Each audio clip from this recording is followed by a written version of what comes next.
Hey everybody, it's me again, favorite Texas trucker, and boy, I've had a day today, I'll tell you. I'm here at Menards. I did a delivery here and sat here for 5.5 hours in the unloading dock. I want to show, at least my people in Texas this. So I'm going to show you this and kind of walk you through it real quick, and then I have a specific reason for making a video today. Alright. This is the store. Alright. So I'm parked out here in the parking lot. And the reason I'm parked out here in the parking lot, I'll explain to you in a minute. I've been sitting out here for about 4.5 hours. So this is Menards. Alright, this is the Home Depot and Lowe's of the north. Okay. The gate right in there, that's where I went through. Really tight area in there, but I managed to get in the dock. It wasn't too terribly bad, so I didn't really care much for it. But so I get here and I pull in the dock, and they got my door open within the first 30 minutes, and then I'm gonna go ahead and crank this up real quick because I'm fixing to pull out. But I got my please complete a vehicle inspection. They got my door open, or the door open that goes into the truck, and then they didn't do nothing. They just they would go in there and they would unload a pallet. Then about 45 minutes later they'd come back and get a second one. And so I sat there for 5.5 hours. Well, it took me 6 hours this morning to get here. I left at 1 o'clock this morning,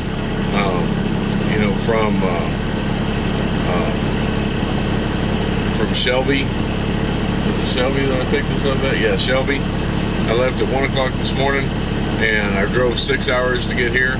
I got here about 7:30 or so. I pull in. Well, actually, it was later than that. It was about 9 o'clock because I stopped to take a shower. And then I got here, and then I sat here, from 9 o'clock until 2:30 something, 2:40 something like that. I don't know. By the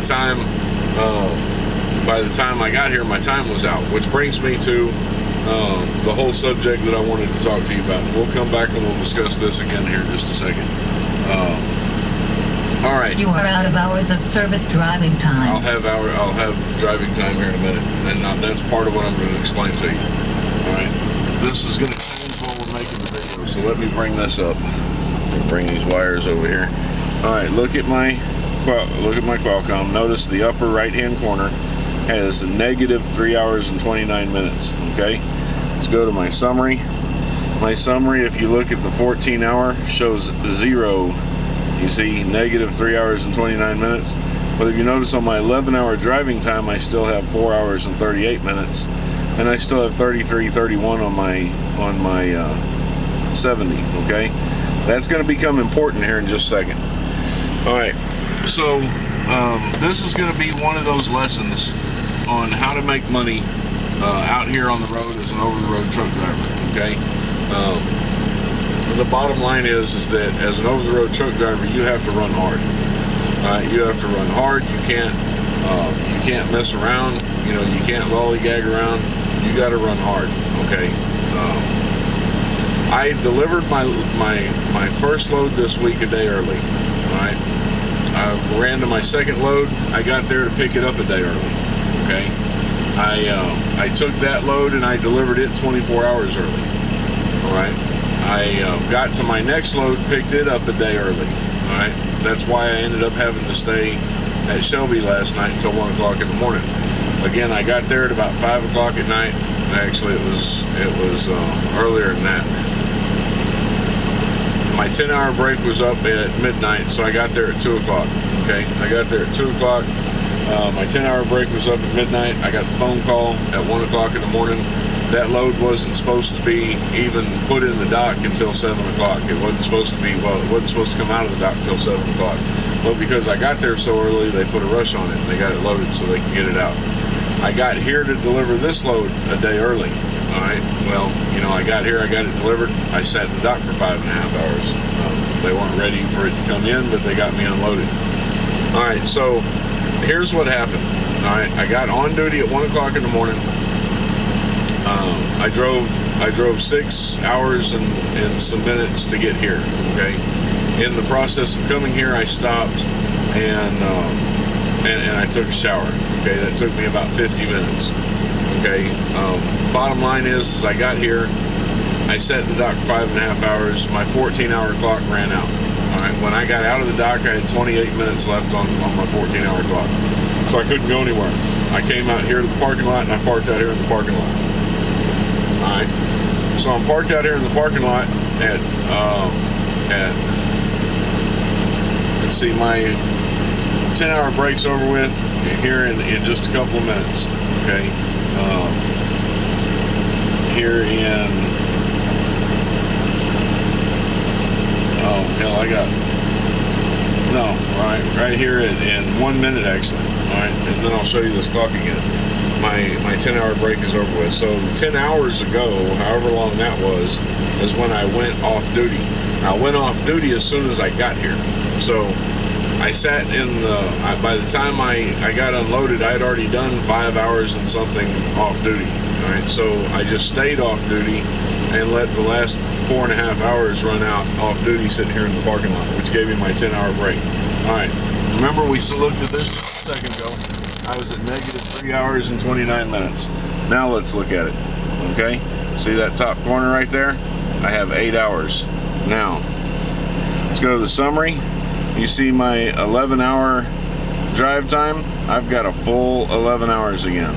14-hour drive time, I got a full 14 hours. Okay, so what I just did was I reset my clock by taking a 10-hour break. That's my second 10-hour break today. Technically, it's not the second one today, but I'm fixing to start another one here in a couple hours. All right, so I did a 10-hour break, got off at midnight. I got here 9-something in the morning. I did a 10-hour break. Okay, now it is 7:30 in the afternoon. I'm coming off of my 10-hour break. I'm only going to drive 2 hours and 15 minutes. I'm going to get 2 hours and 15 minutes because my next load doesn't pick up till tomorrow. I'm early again. Alright, so I'm early getting to my next load, which doesn't pick up until tomorrow morning, and I'm going to go ahead and get there tonight. They have overnight parking there. It's a food distributor. We're taking it to Walmart. I'm going to go ahead and get there tonight. I'm going to stay there tonight whether they load me early or not. It doesn't matter whether they load me early. I'm staying there tonight. Okay. Now, watch this flow of traffic here because I gotta cut this corner. Alright, so I'm staying there tonight. If they load me tonight, that's great. The earlier the better, because the earlier they load me, the earlier I can get started. If they don't load me tonight, then I'll be there for my 11 o'clock appointment. I won't have to go on duty until after I'm completely loaded. Okay, which means that once I'm completely loaded, I can go on duty and I can hit that run straight to Texas. All right, and that's what I'm planning on doing. So when you run hard, what you have to do is you've really got to organize your time. All right, and you've got to organize your clock so that you can get the best out of it. Okay, and that means that you know, if you need to take, like I'm fixing to do, if you need to take a 10-hour break and then run for 2 hours and take another 10-hour break in order for you to be able to work the load the way the load needs to be worked, in 800 feet, turn right on South Veterans Parkway. Okay, and that's how you make that money. Because here, if I was to stay here till tomorrow morning and then leave here, drive that 2 hours to go to the destination, all right, and pick up. Well, now I've started burning my clock. I've burned 2 hours of drive time, plus then I'll have burned however much time I have to sit in the dock before I can even get started on the load. Turn right on South Veterans Parkway. This way, it's 7:32 at night right now. Okay. Because I haven't exceeded 25 miles an hour, I'm still off duty, even though I'm on the road. As soon as I exceed 25 miles an hour, it'll automatically kick me back on duty. Alright, so because I'm doing it this way, I'm going to run 2 hours. I'm going to get there at about 10 o'clock at night, okay? I'm gonna go off duty as soon as I get there, and then I'm going to go check in. In 1 mile, take exit on right to I-55 South. And if they can get me loaded, then I'll go ahead and pull up where the trailer is, you know, and wait for them to let me know it's loaded. If they can't get me loaded till tomorrow morning, then I can go park somewhere and I can relax until, you know, tomorrow morning. And then tomorrow morning I can go up there and I can get loaded. Okay, either way it goes, I'm off the clock, okay?